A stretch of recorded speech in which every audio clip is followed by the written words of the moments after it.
Unajua hata juzi wameenda kudanganya Tuju. Wameenda kuhangaisha Tuju. Wanaenda kumwambia Tuju enda jifiche kwa bedroom yako alafu enda sema ati umekuwa abducted. Just imagine. Tuju needs honest friends. Tuju needs honest advice. Asaidiwe. He doesn't need scavengers who are trying to scavenge about the misfortune of a citizen.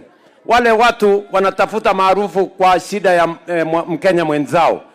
We want Tuju apatiwe advice so that he can be helped, mali yake iokolewe na yeye asonge mbele. Lakini hahitaji wale matapeli wakora wanaenda kumsumbua mtu, mpaka hata wameenda kuleta jina ya Uhuru Kenyatta wameingiza kwa hiyo matope yao.